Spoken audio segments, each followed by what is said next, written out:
she was on the Bahnhofstrasse in Zurich, and it was quite icy. She slipped in front of a shoe store and actually broke her leg quite badly. And went immediately to the hospital. We all thought, that's it. Either we have to quit the premiere or find someone else.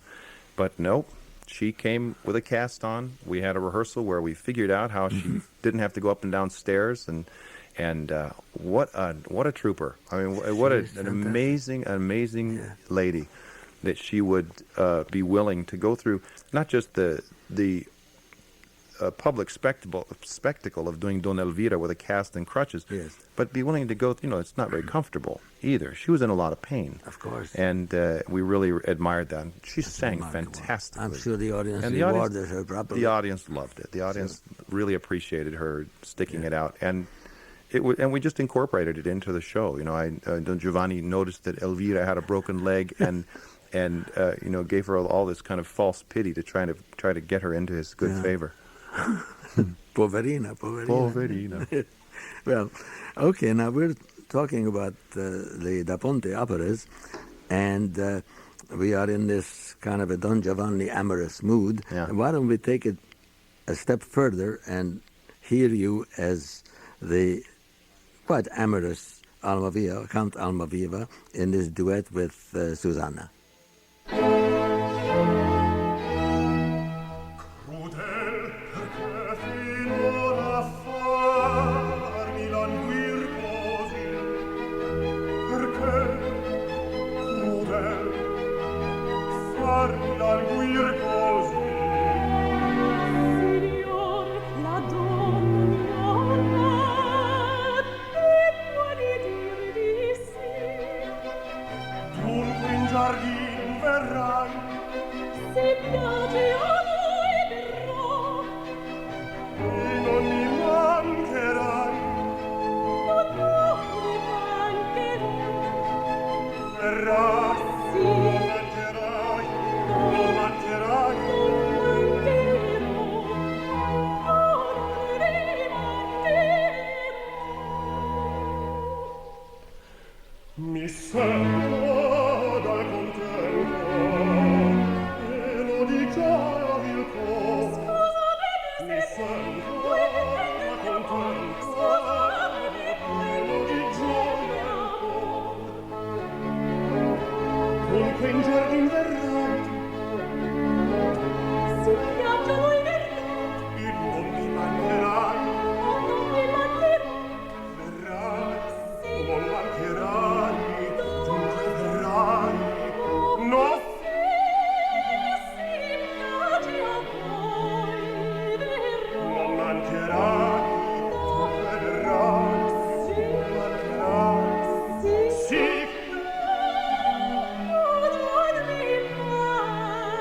mi sento dal contento, pieno di gioia il cor.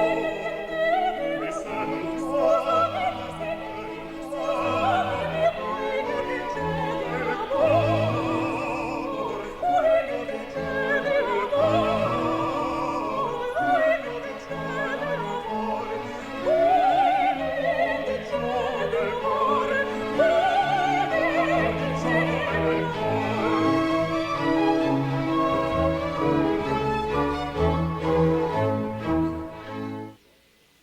A wonderful duet from the Nozze di Figaro, and the Susanna was soprano Alison Hagley. Now, this is another great role, naturally, Almaviva, but you also do Figaro, that is Mozart's Figaro. I haven't done it for a while, but I started by doing Figaro. In fact, my debut in Europe was as Figaro in Hamburg. Yes. Back in 1985, I think it was. How do you compare these two roles They're from quite the baritone's different. point of view? They're quite different. I think I'm really better suited to the Count partly because of my stature. I'm a tall man, and I think the Count is usually considered to be a little larger in stature than Figaro. And there was one thing about singing the part of Figaro that I thought maybe I was a little too big for the role. I think of him being rather small and sprightly, and or at least maybe he's even chubby, but at least he's not statuesque, Right. But what a great pleasure, though, to sing the role of Figaro. It's filled with so many colors, and and so many emotions, and it's just tremendous fun to do Figaro. Interesting. Last year I had the pleasure of interviewing José Van Damme, and he said at that moment when I asked him about Figaro, and he said, "Oh, I retired that role. I'm not the Figaro anymore." And I asked him kind of spontaneously, "Well, how about Almaviva?" He says, "I can't do Almaviva either." I said, "Why not?" "Well," he said, "if you read Beaumarchais, these are two very young men. And actually, Almaviva is younger than Figaro. Yes, that's right.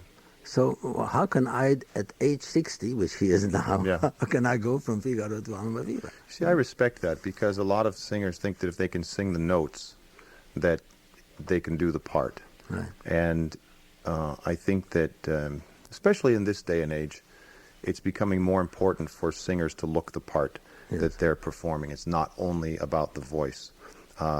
We've gone into an age now of the visual arts and entertainment being so visual that it's becoming harder and harder for an audience to accept a 60-year-old Almaviva. Absolutely. And we all have to know when it's time to move on to another role. Absolutely. Yeah. Physically as well. Yeah. Well, now, here you are as Almaviva, all 6 foot 3 inches of you, very statuesque and very aristocratic, and you sing this very angry aria. Why are you so angry at this point? Well, I've been fooled. I've been fooled into thinking that Susanna was in love with me. And she's been flirting with me and says she'll meet me in the garden later on. And then I find out as she's walking out, she says to Figaro, "Hai già vinta la causa." It means our case is already won. And I realize that I've been fooled, been made a fool of, and I vow to have revenge on Figaro. I'm not going to let him marry Susanna. Her uncle is Antonio, my gardener. I'll keep him from, keep her from marrying through him, and he's got a whole plan for his revenge. Hai già vinto la causa. Cosa sento? In qual lancio io cadea?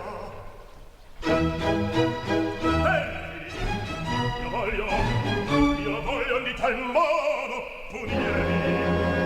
A piacer mio la sentenza sarà.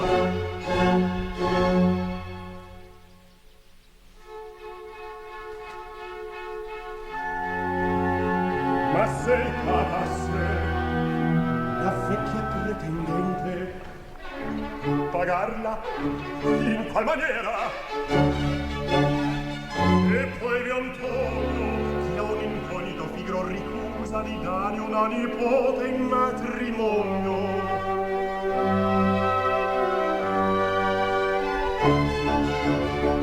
Coltivando l'orgoglio di questo mentecatto,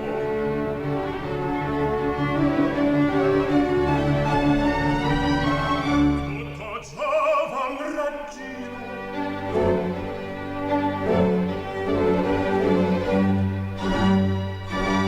Il colpo è fatto.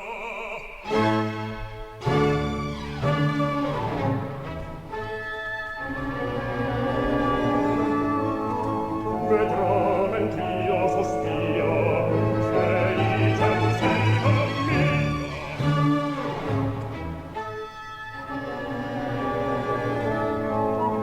E men che infante sia, e il possidente fra, vedrò per man d'amore unita un figlio getto, in me destò l'affetto, e per me poi non ha, e per me poi non ha.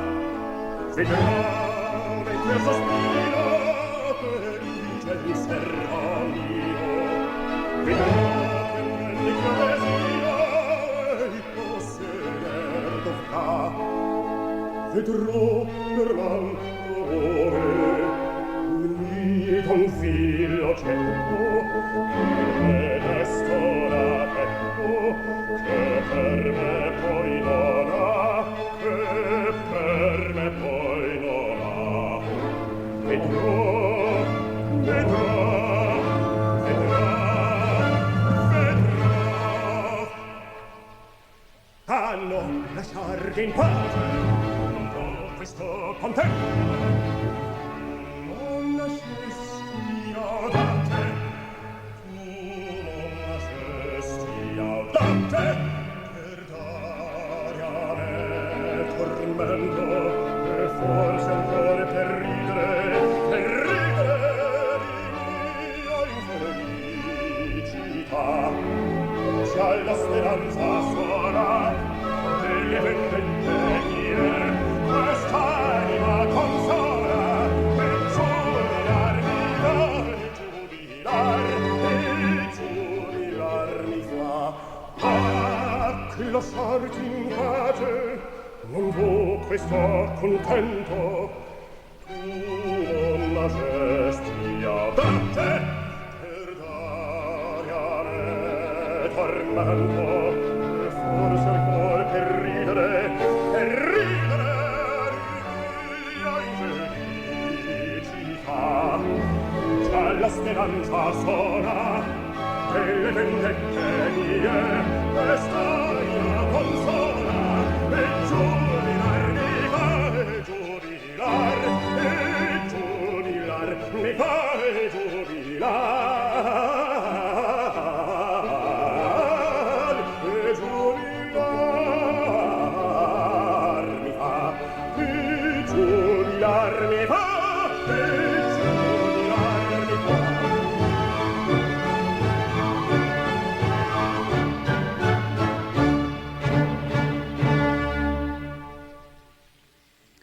That was the angry aria of Count Almaviva in Le Nozze di Figaro. My guest is Rodney Gilfry, and you've been singing all over Europe, but is it safe to say that you have two home theaters right now? One is Zurich and one is Los Angeles. I think that's pretty safe to say. We lived in Zurich for 5 years, and it became my base of operations, so to speak, and that was where I sang the most. Then we moved back to California in 1994. But I've been able to keep my contacts with Zurich. I do a new production there almost every season. And I really do feel like it's a second home, at least operatically speaking. It's certainly a second home. It's a wonderful city. I happen to love it. I may revisit it this year. But in any case, this brings up another very important point. Your home is in California. You're a native Californian. Right. Your family there. Right. And this is probably often asked of you. How can you manage to have the family life and the career? Well, it's a difficult balancing act. I've got a wonderful wife and 3 kids that are 12, 14, and 16. And if it weren't for my wife being so willing and so capable, it would be impossible. Fortunately, she's willing to put up with it, and she's able to put up with it. But on the other hand, I try to limit my time away to half the year. So I actually count how many days I'm away, and I limit it to 186 days per year I'm actually away from home. When I am home, most of the time I'm working in Los Angeles, doing something at the opera, or as I recently did, a musical or a cabaret show, or recitals or appearances at the Hollywood Bowl or something like that, which really helps a lot. But sometimes I'm just there. I'm just home, and that's great too. Yes. I can go out and work in my yard and, work on my cars and just learn music and have fun. And you have 3 kids who keep you busy. Very busy. Just imagine. I'd like you to pronounce this very wonderful name. What's that? Of the place where you have your home. Oh. It's a famous place. A very famous city in California where we live, the beautiful city of Cucamonga, California. Yes, Cucamonga. You are still a young singer, and you are building a career. Well, you're not really building. The career is there. But naturally, you have ambitions. And with your family, it's not easy, I imagine, to say no to offers that come your way and that may interfere with the way you are planning your life. Right. How do you go about it? Well, I think it's like everything, as everyone does in their life. When an opportunity comes along, they evaluate it in contrast to everything else in their life. I mean, if I have an offer to do a world premiere of a new opera at Royal Opera House, Covent Garden, I'm going to make it possible somehow. If that means letting go some other things, then I'll do it because that's important. Sure. It's exciting for me to create a new role, and it's exciting to do a world premiere, and it's important for my career, and so those kind of things I'll do. If I have an offer to do something in a faraway place, like in Sicily or something, and it's not a fantastic role, then I really have to think twice about it. Of course. I try to limit my time in Europe to about 3 months a year, and so I have to be very selective about what I take. Yeah, that's very good judgment. We're going to do one more of your Mozart roles, and this is Guglielmo, partly because we have a chance to see you occasionally in New York, but you did do Guglielmo at the Met last season. That's right. So to do honor to that occasion, here is the beautiful duet with Dorabella, Il cuore vi dono. Il cuore vi dono, bellino mio, ma il vostro uomo anch'io vi addate a me. Nel darte io prendo, ma il mio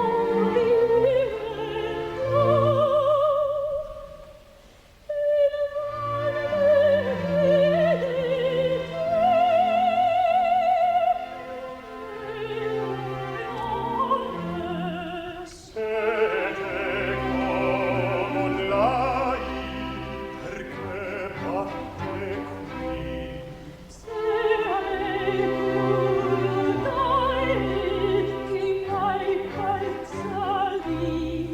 perché batte qui. Perché batte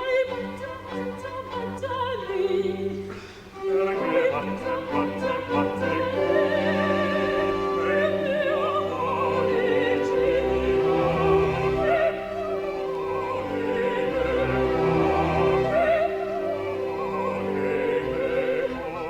e venne starti qua.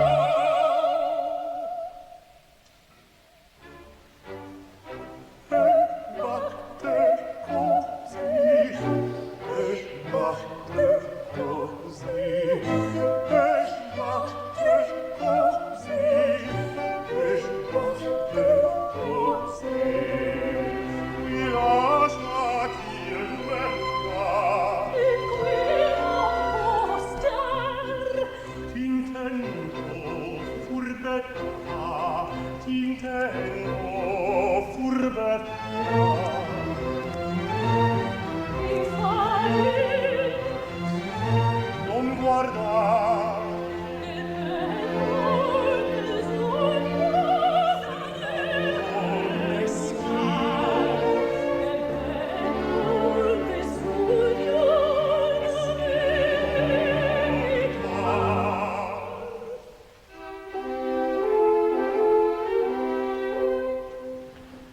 L'occhietto a me gira.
We heard the duet Il cuore vi dono from Così, tutte with my guest Rodney Gilfry and mezzo-soprano Rosa Mannion. Again, the conductor is Sir John Eliot Gardner. My guest today is baritone Rodney Gilfry, with a great international career going, primarily concentrating on opera, of course, and we'll talk about his other operatic roles in a moment, but you have done a lot of musicals, like Carousel, Oklahoma, The Most Happy Fellow. You've done operettas like Die Fledermaus. You'll be doing The Merry Widow in Los Angeles. And Zigeunerbaron, Gypsy Baron. You apparently like this lighter muse. And how do you feel it? What brings an opera singer to that repertoire? Well, I feel like I'm coming back to it, actually, because when I was young, that's what I did. In high school, I did a lot of musicals, and in college as well. I really started in that genre. I've always loved it, and I've always wanted to get back into it. And so now I'm in the process of expanding my repertoire in both directions, actually. I'm going, operatically speaking, I'm going into a slightly heavier repertoire, which involves Yeletsky and the Queen of Spades, which I'll be doing in Washington in April with Placido Domingo. And then my first time doing Eugene Onegin in Santa Fe this summer of 2002. I'll be doing Don Carlo, Posa and Don Carlo in San Diego in 2004 for the first time. So in my operatic repertoire, I'm going a little in that direction. And at the same time, I'm trying to expand the other side, the lighter side of what I can do by doing cabaret shows, by doing more musicals. I'm also interested in, I've also got a radio show that I co-host for the Los Angeles Opera. I co-host with a mezzo-soprano, Susana Guzman, and we do 52 shows a year on Sunday evenings, broadcast on the classical station in Los Angeles. I actually had an offer to get in to do a film, which fell through. It was a film with Burt Reynolds. That was, I would have played an opera singer and he would have played an opera director, but unfortunately, after the attacks in September, the whole thing fell through because of lack of funds. But that's something I'm interested in getting into as well. I see myself as not being an opera singer anymore. I see myself more as being an entertainer of sorts. And I'm interested in exploring those things that I think I can do, but I won't know until I actually do them. I'm sure you can do it, but you will probably be faced a little bit down the line with a great dilemma, what to do about opera. If you succeed in, let's say, film and entertainment in general, that's a decision that it's a pleasant dilemma to entertain. But you know what it is, George, is I just don't want to get to the age where I can't explore those things anymore and regret that I never did. Because I think that there is the possibility of doing that. I mean, Most Happy Fellow in Los Angeles was a great experience, but at the same time, I'm not giving up my classical work. In fact, 3 nights before the opening of Most Happy Fellow, I did a classical recital in Georgia, and so that's the kind of balancing act that I'm working on. I don't think that it has to be a conflict of interest. It may be in the minds of the public, but I think that a singer should be able to go back and forth between this kind of lighter repertoire and more serious classical repertoire. Especially if the singer is a flexible actor, and if you have that in your, as you do. And as a matter of fact, were somewhere in the middle of the two media, because when you did Stanley Kowalski in Streetcar Named Desire, this is, of course, a serious opera, but it's a very American opera. Right. And the characters are not the typical, shall we say, classical music characters that you find on the operatic stage. That's very right. down-to-earth character. You That's cannot be right. more down-to-earth than Stanley Kowalski was. That's right. I realize it's not much of a singing role, more like an acting role. It was more like an acting role, which was a great challenge and a great pleasure, but I think it was right as well. I mean, Stanley's not the kind of character who stops and thinks about anything for any length of time, and that's usually what happens in an aria. Yes. A character stops and pauses and concentrates on a couple emotions and kind of expands on them, and Stanley's emotions and thoughts are so transient that he's not the kind of guy to sing an aria, which was right. I think that Andre Previn's music was also really, really perfect for these characters because he has his background in jazz. You know, it's set in New Orleans, and Right. the whole harmonic and texture of the piece was really fantastic. Well, you were a great success in that role, and at least partly true to your physique, which was widely admired. And I understand that it was a kind of a mixed blessing for you because you got a lot of compliments on how you looked and your muscles and so on and so forth. How do you feel about that?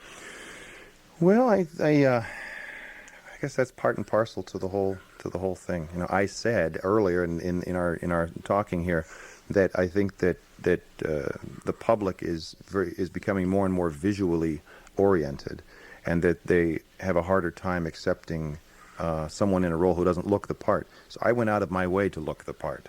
I really, you know, Stanley is a very simple, brutish kind of real man's man, physically very imposing, and I went out of my way to look like that, which I think was right.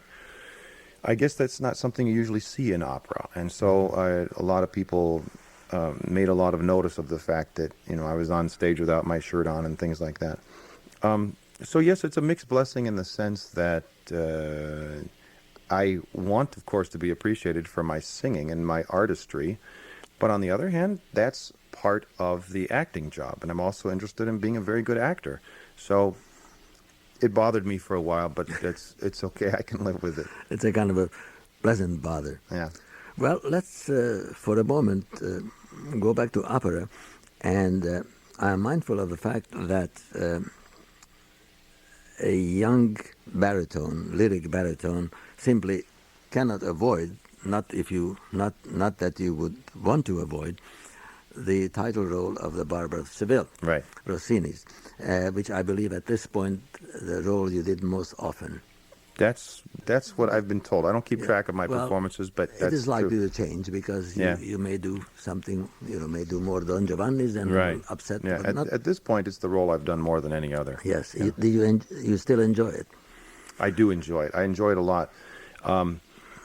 I think the time is coming where my voice is actually happier in a little bit more lyric repertoire, a little more sustained and with a little more vocal weight Yes. than the Barber of Seville. The Barber's still a lot of fun. I still Sure. perform the Barber a lot, and I don't plan to give it up anytime soon, but I'm looking forward to doing things like Onegin Yes. and some of the lighter Verdi parts Right, like and you Boza mentioned Boza. in Don Carlo. Yes, yes. Well, we don't have a recording of you in Largo al Factotum, but we do have something from L'Inganno Felice, a very youthful opera by Rossini. As a matter of fact, he was about 20 years old when he wrote this opera, and you play a character named Baritone. Mm-hmm. And I'm not going to burden our listeners with the story. It's a one-act opera, but it has at least 3 acts worth of plot in it. So I'm not going to go into that. But give us a very quick glance of just who is this Baritone about. This sounds like a love song of a certain kind. I don't even remember it. It's been All so right. long since I recorded it. It's all right. It's all right. It's a forgettable, not the character, but it's a forgettable story. Yeah. Let us listen to it.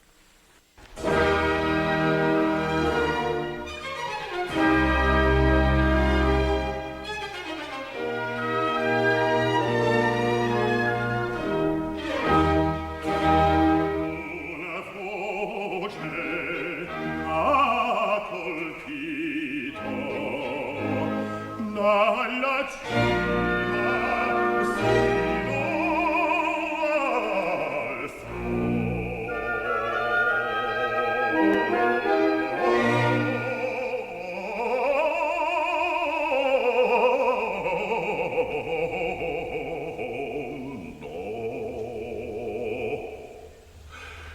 E se un poco mi confondo,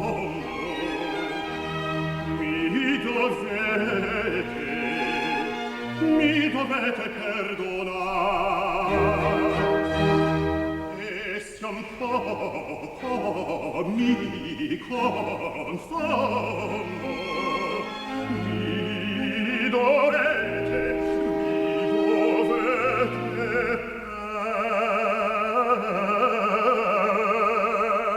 perdonare. Una voce m'ha colpito dalla cima sino al fondo, dalla cima sino al fondo.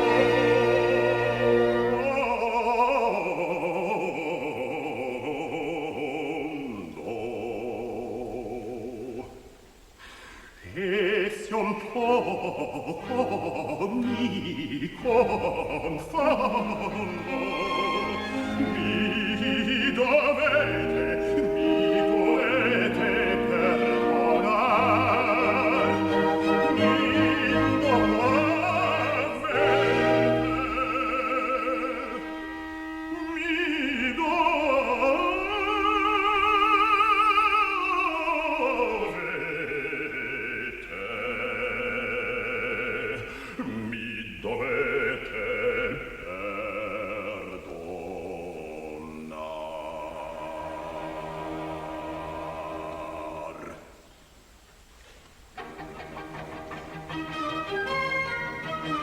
nel fissarle gli occhi addosso di vedere già le mi pare che soletta abbandonata o lasciata prega al mare, che soletta e abbandonata o lasciata prega al mare. Mi si scalda ormai la testa, trementor la tempesta, mi si scalda ormai la testa, trementor la tempesta, sì, e la tempesta.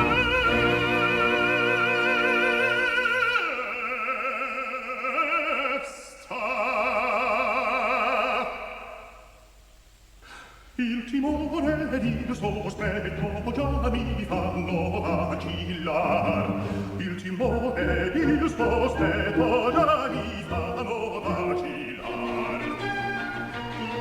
È un casetto, è un romanzetto, sono cose interessate. È un casetto, è un romanzetto, sono cose da risate. È un casetto, è un romanzetto, sono cose da risate.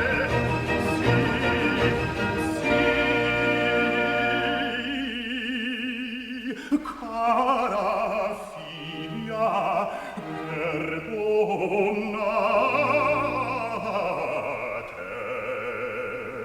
or di più non so spiegare.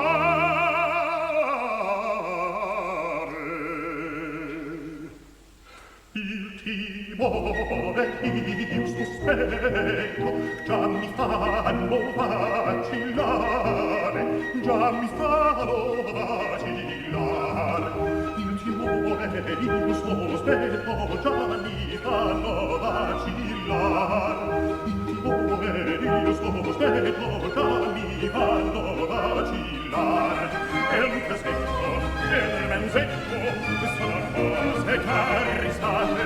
Cara figlia, perdonate, ora di più non so spiegar. Il timore ed il sospetto già mi fanno vacillar. Il timore ed il sospetto già mi fanno vacillar. Già mi fanno vacillar, già mi fanno vacillar, sì, già mi fanno vacillar, sì, vacillar.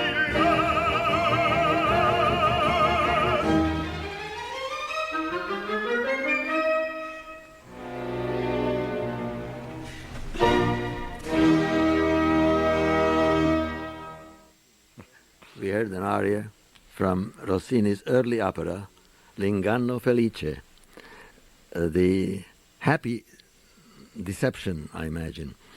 And the conductor was Mark Minkowski. And this is an opera that Rossini wrote long before he wrote The Barber of Seville.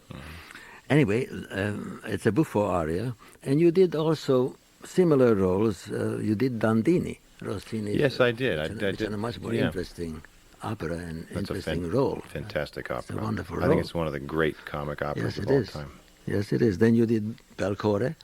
Belcore, I did. Donizetti. Donizetti, I've done in several places. Yes. You like this sort of Yeah, it's a lot of fun. light, It's a lot of fun. light operatic Yeah. character? And I would also love to do something on Broadway. I think that'd be so much fun. I don't know how I'd work that into my schedule because that would take about a year. At Tell me least a year. about these cabarets that you mentioned. Oh, yeah. What Well, sort of a program do you Yeah, well, do? I got an invitation from the people at the Joseph Papp Theater last March to do a show there, a cabaret show in Joe's Pub, and it's just myself and a pianist, and I sing songs from musical theater. I don't really do any opera to speak of. I sing some songs with my guitar. I sing. I tell stories about my life. I try to make some jokes, and sometimes people laugh. But I did this in March of 2001, and it was a really big success. I mean, I was surprised at how successful it was and how much fun it was. It's so fun to be able to actually speak with an audience. Yes. And so I decided to keep it up, and I did another one, did basically the same show. We did in Hollywood in December, and it's something I'd like to continue to expand upon, just because it's fun and because I feel like it's something I can do. And It's wonderful. Are these scripted or do you sort of improvise? I script everything. Yes, Everything is scripted. Most of it I write myself. Yes. But it was the show's directed by Charles Nelson Riley, the famous comedian. Sure. And so it's very carefully, precisely worked out. There are places where things can be improvised. And I do end up improvising a bit here and there. Yes. But basically I stick to the script because I think that the choice of words is very important. It's important to be succinct, to say things that have an emotional and an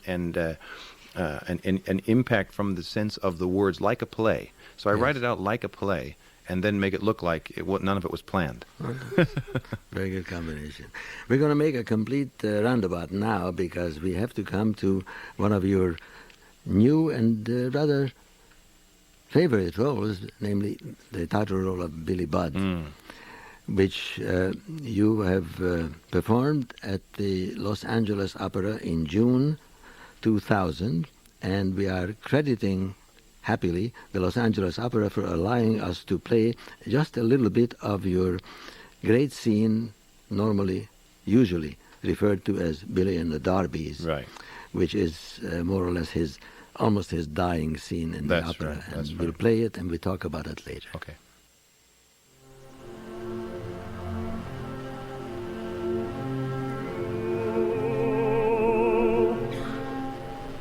Through the port comes the moonshine astray.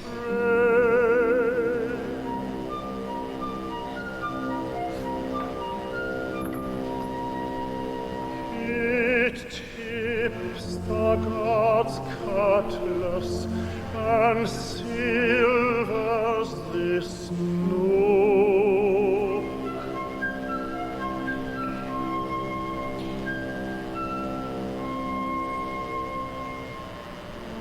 But 'twill die in the dawning of Mary's last day. Aye, aye,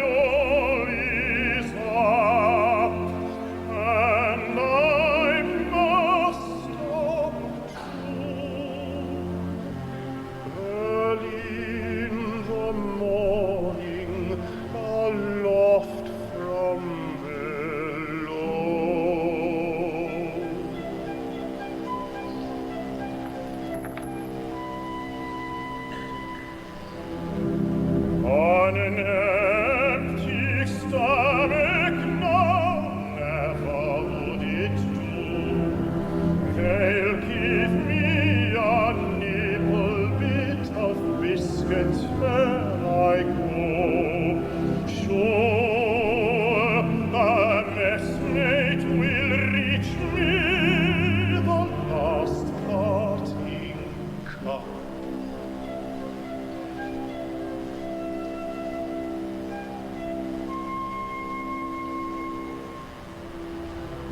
But turning heads away from the hoist and the belay, heaven knows who will have the running of me up. No pipe to those halyards,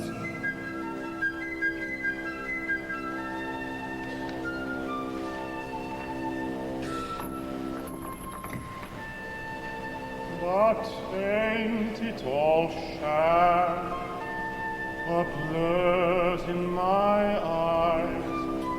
It is dreaming that I am.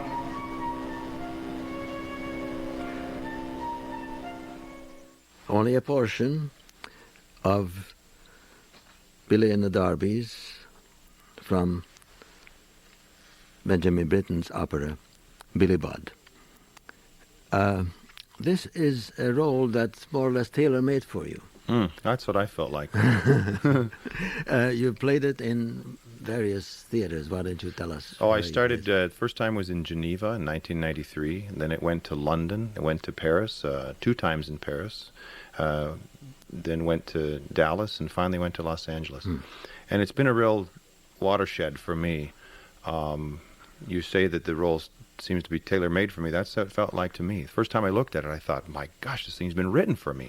Not just vocally, but also the character himself. Melville describes Billy Budd as being a big lad with blonde hair and blue eyes, who's bigger than the rest of the men on the ship, and has a personality that I find really, really attractive, very innocent and loving and completely unaware of the existence of evil around him.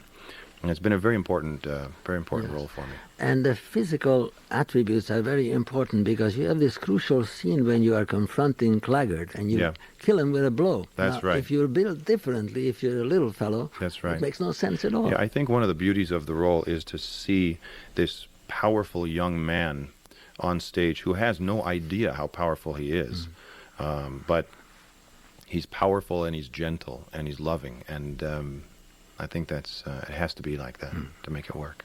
Yes, well, we all agree, and the critics back you up on that, and it's been a very, very successful role for you. And speaking of successful roles, I wish you many more in the future. I wish you good luck with your Verdi roles in the future, and it's been a pleasure sitting down and talking with you, and Thank you, I George. think you It's have been a a pleasure terrific talking with career ahead, and wish you all the luck. Thank you very much. It's been a great pleasure to meet you and talk to you. Same here. Thank you. The vocal scene is coming to you from station WQXR in New York. Our engineer is Harold Chambers. Until next week, this is George Jellinek.